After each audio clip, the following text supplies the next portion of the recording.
Assalamualaikum warahmatullahi wabarakatuh. Kali ini saya akan menyampaikan materi tentang pola distribusi daerah penangkapan ikan, di mana videonya sendiri terdiri dari yang pertama, multi-species fisheries management. Ini tentang bagaimana pengelolaan perikanan multispesies. Yang kedua adalah tentang species distribution, yaitu tentang distribusi spesies pada perikanan multispesies. Dan yang ketiga adalah tentang fishing ground pattern, yaitu adalah tentang bagaimana kita menemukan pattern atau menemukan pola distribusi dengan cara mengklasterisasi hasil tangkapan dengan menggunakan beberapa metode, diantaranya indeks keragaman dan peta distribusi temporal. Untuk studi kasus sendiri, saya menggunakan pengelolaan perikanan Pursein di Malaysia. Nah, ini adalah tentang bagaimana mengelola perikanan multispesies di wilayah Asia Tenggara. Pada wilayah Asia Tenggara, umumnya memiliki karakteristik multigear atau yang kita sebut sebagai banyak alat tangkap yang digunakan untuk menangkap satu jenis sumber daya ikan tertentu. Selanjutnya juga many fishers atau banyak sekali kita temukan rumah tangga nelayan, baik itu skala kecil maupun besar. Nah, biasanya untuk yang skala kecil ini ada beberapa yang tidak di-record atau didokumentasikan dalam buku statistik perikanan. Begitu juga untuk landing site atau tempat pendaratan ikan. Biasanya untuk yang skala kecil tidak terdeteksi atau tidak terdokumentasi pada buku statistik perikanan. Hal ini yang menyebabkan adanya tantangan pada data collection atau pengumpulan data. Nah, data collection di sini yang dimaksud adalah keterbatasan kita untuk memperoleh data perikanan yang reliable atau yang akurat. Padahal ini sangat amat dibutuhkan pada saat kita ingin mengimplementasikan kuota tangkap sebagai salah satu fisheries management tools atau alat untuk mengelola perikanan. Nah, fungsinya di sini adalah untuk membatasi eksploitasi pada sumber daya ikan dengan menerapkan kuota hasil tangkapan. Nah, bagaimana implementasi kuota tangkap hubungannya terhadap daerah penangkapan ikan? Nah, contoh kasusnya adalah seperti ini. Misalnya, jika dilakukan kuota tangkap pada cakalang di Indonesia, kemudian kita lakukan evaluasi terhadap pemberlakuan kuota tangkap dan menyatakan bahwa eksploitasi cakalang di Indonesia hampir telah memenuhi biological reference point. Jadi sudah tidak mampu lagi untuk tidak disarankan untuk dieksploitasi lagi. Nah, jika kita ingin menerapkan kebijakan pembatasan tangkap kepada nelayan, maka pengetahuan tentang lokasi daerah penangkapan spesies tersebut harus diketahui oleh nelayan. Jika tidak, maka nelayan tidak akan tahu titik daerah penangkapan ikan yang mana yang harus dihindari agar cakalang yang telah memenuhi biological reference point ini tidak tertangkap. Itu hanya satu spesies.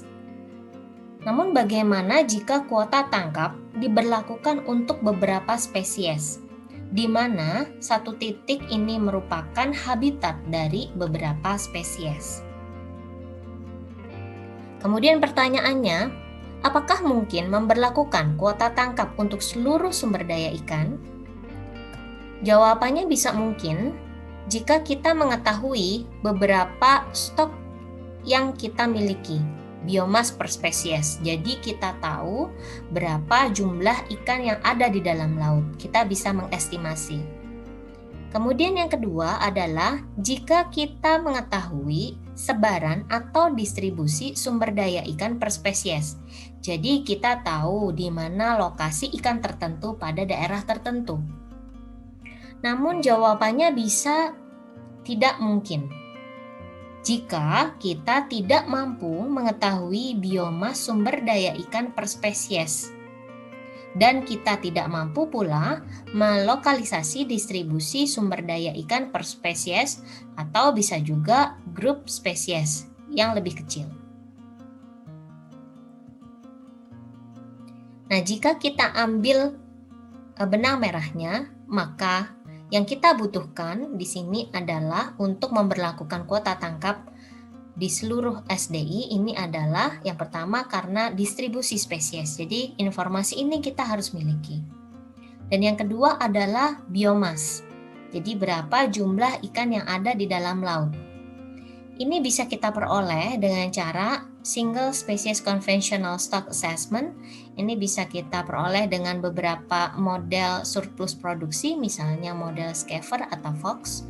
Atau bisa juga kita gunakan multispecies stock assessment atau virtual population analysis atau juga harvest control rules. Tapi dalam mata kuliah ini saya tidak akan membahas ini lebih jauh. Mari kita fokus ke distribusi spesies. Nah, sekarang apakah kita mampu memberikan informasi distribusi sumber daya ikan? Jawabannya adalah mampu. Karena kita memiliki Balai Riset dan Observasi Laut. Nah, Balai Riset Observasi Laut ini memproduksi peta perakiraan daerah penangkapan ikan atau PPDPI, di mana pembuatannya menggunakan hasil analisis pendekatan faktor lingkungan, teknologi inderaja, dan prediksi daerah penangkapan ikan yang biasanya dilakukan oleh nelayan.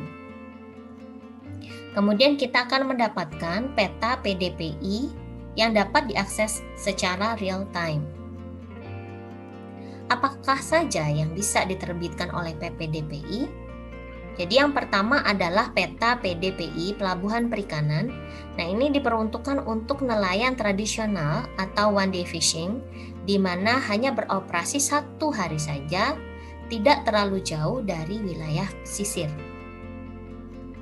Kemudian ada juga peta PDPI perairan khusus, yaitu untuk wilayah-wilayah khusus yang bersinggungan dengan daerah konservasi, di mana ada batas-batas area yang tidak diperkenankan untuk melakukan aktivitas penangkapan. Jadi peta ini digunakan untuk menginformasikan kepada nelayan agar tidak memasuki atau melakukan aktivitas di daerah-daerah tertentu, daerah konservasi. Kemudian yang ketiga adalah peta PDPI nasional. Nah, ini diperuntukkan untuk nelayan dengan kapasitas armada lebih dari 30 gross tonnase dengan wilayah prediksi hingga laut lepas atau zona ekonomi eksklusif. Sekarang mampukah prediksi DPI dilakukan per spesies? Sebenarnya bisa, namun terbatas. Jadi terbatas di sini adalah terbatas pada kelompok besar ikan yang memiliki karakteristik dan preferensi lingkungan yang sama dan dikelola bersama. Contohnya adalah seperti ini. Ini adalah peta status eksploitasi yang diproduksi tahun 2015. Di sini kita bisa lihat peta ini diberikan notasi. Di sini ada notasi pelagis besar, demersal, dan udang. Jadi status eksploitasi stok hanya terbatas pada kelompok-kelompok besar ini. Kemudian ada juga peta tentang perubahan suhu permukaan laut dihubungkan dengan hasil tangkapannya. Dan ini dilakukan untuk beberapa region di dunia. Kemudian bagaimana menghasilkan peta daerah penangkapan ikan per spesies atau per grup spesies? Yang jelas kita harus memiliki informasi karakteristik lingkungan perairan dan informasi karakteristik biologi ikan yang berkaitan dengan yang pertama, informasi spasial biologi ikan. Ini meliputi spawning ground, feeding ground, nursery ground, dan oceanic migration. Nah, di sini kita harus tahu di mana ikan berada pada fase hidupnya. Selanjutnya juga informasi temporal biologi ikan. Di sini kita harus tahu kapan ikan berada pada fase-fase hidup ini. Nah, kemudian di sini kita akan membentuk pola distribusi penangkapan dengan menggunakan beberapa metode. Yang pertama adalah Species Diversity Analysis, yaitu adalah indeks dari keragaman. Kemudian kita bisa gunakan peta distribusi spasial dan temporal, tapi kali ini kita gunakan yang temporal. Kemudian kita bisa gunakan juga klasterisasi daerah penangkapan. Nah, ini minggu depan kita akan bicara tentang klasterisasi daerah penangkapan ikan. Untuk studi kasus, tadi saya katakan bahwa saya gunakan perikanan Pursein di Malaysia. Nah, untuk wilayah Malaysia sendiri, perikanannya ada pada West Coast Peninsular Malaysia, East Coast Peninsular Malaysia, Sabah, Labuan, dan Sarawak. Karena alat tangkap yang saya gunakan untuk menjadi objek penelitian adalah Pursein, maka saya memfokuskan diri pada East Coast Peninsular Malaysia pada saat itu. Karena banyak sekali alat tangkap Pursein ditemukan di sana dan berkembang. Juga karena sumber daya ikan pelagis sebagai main target alat tangkap Pursein juga banyak ditemukan di East Coast Peninsular Malaysia. Kemudian untuk periode survei saya lakukan 3 kali pada saat itu. Kemudian pada beberapa tempat di sini dari utara hingga selatan East Coast Peninsular Malaysia. Kemudian saya mengambil data landing composition, jadi hasil tangkapan keseluruhan dan daerah penangkapan ikan atau fishing ground-nya, koordinat dari fishing ground. Kemudian saya dapatkan komposisi spesies seperti ini. Jadi 34% itu adalah kelompok dari ikan layang. Kemudian 20% ini adalah trash fish. Trash fish di sini adalah ikan-ikan dengan harga yang murah, harga yang rendah. Kemudian 13% tunus tonggol dan 10% ini adalah ikan tongkol Eutinus affinis. Kita bisa lihat di sini sebanyak 65% terjadi agregasi spesies, terutama pada Decapterus spp, Sardinella spp, Amblygaster spp, trash dan mixed fish. Nah, untuk mixed fish di sini adalah ikan-ikan sardin dan Decapterus ikan layang yang berukuran kecil. Di sini kita bisa lihat pada saat kita memplotkan data hasil tangkapan, terlihat bahwa betapa multispesiesnya perikanan di Malaysia. Tentunya ini tidak jauh berbeda dengan perikanan yang ada di Indonesia. Kita bisa tahu di sini bahwa setiap daerah penangkapan merupakan habitat dari beberapa spesies. Jadi satu daerah ini merupakan habitat dari banyak sekali spesies. Kemudian spesies ini tersebar luas. Jadi kita bisa lihat di sini warna-warna biru ini tidak hanya mengumpul di sini saja, tapi juga ada di bagian utara dan selatan. Lalu bagaimana kita mau menangkap ikan apa dan di mana? Kemudian bagaimana kita menentukan jangan menangkap ikan apa dan di mana? Kemudian bagaimana kuota tangkap dapat diimplementasikan? Nah, oleh karena itu di sini kita memiliki metode, yaitu adalah species diversity. Jadi kita menghitung species richness yang pertama, yaitu adalah kekayaan jenis. Jadi kita pakai formula ini, S di sini adalah jumlah spesies, sementara N di sini adalah jumlah individu yang tertangkap. Dalam hal ini adalah berat seluruh hasil tangkapan. Kemudian kekayaan spesies relatif dalam suatu komunitas ini atau spesies richness ini bisa dilihat pada gambar ini. Misalkan saja ini adalah grup A dan grup B. Kita bisa lihat di sini grup A terdiri dari 2 spesies dan grup B terdiri dari 1, 2, 3, 4, 5 spesies. Maka grup B lebih kaya dibandingkan grup A. Selanjutnya pada Shannon-Wiener Index Diversity, yaitu indeks keanekaragaman jenis, kita menggunakan fraksi spesies yang tertangkap. Jadi, Indeks ini berarti jumlah spesies yang mampu menciptakan heterogenitas yang sama. Misalkan di sini ada grup A dan grup B. Kita bisa lihat di sini, di grup A tidak ada spesies yang memiliki kelimpahan yang sama. Karena di sini pohon hanya ada 2 individu, sementara di sini ada 3 individu. Kita bisa lihat di grup B, di sini ada pohon dengan 2 individu, kemudian hewan dengan 2 individu. Artinya adalah untuk keanekaragaman jenis, B lebih tinggi dibandingkan A.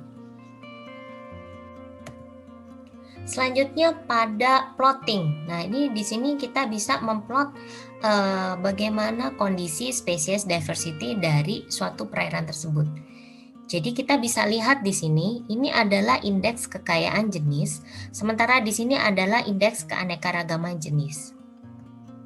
Interpretasinya adalah sebagai berikut. Yang pertama, terjadi tumpang tindih atau overlap antara area dengan level species richness dan diversity yang berbeda-beda. Jadi kita bisa lihat di sini, pada satu titik ada daerah tersebut merupakan memiliki species richness yang cukup tinggi, tapi di saat yang sama juga merupakan daerah dengan species richness yang tidak terlalu tinggi. Kemudian di sini juga untuk species diversity. Misalnya pada titik ini memiliki species diversity yang rendah juga tampak tinggi, sehingga kita tidak bisa menemukan pola keragaman spesies pada daerah penangkapan. Untuk kasus ini, pada analisis temporal, kita akan bisa menemukan bahwa ada 3 periode survei yang sebelumnya saya telah lakukan. Jadi pada merah di sini, notasi merah adalah pada Agustus 2017, hijau pada Juli 2018, dan kuning pada September 2018. Kita bisa lihat di sini, armada menyebar pada seluruh musim. Jadi ini adalah armada dari persen. Jadi tidak bisa kita tentukan bahwa misalnya merah ada pada bulan Agustus, armada persen hanya berkumpul pada daerah tertentu saja. Tidak bisa seperti itu. Sehingga banyak sekali area yang tumpang tindih merupakan area yang diasumsikan sebagai daerah potensial penangkapan. Nah, misalnya pada daerah yang saya lingkari ini. Jadi pada daerah ini artinya adalah didatangi oleh armada persen setiap saat sepanjang tahun. Nah, itu dulu yang bisa saya sampaikan. Kita akan bertemu lagi minggu depan dengan materi klasterisasi hasil penangkapan. Wassalamualaikum warahmatullahi wabarakatuh.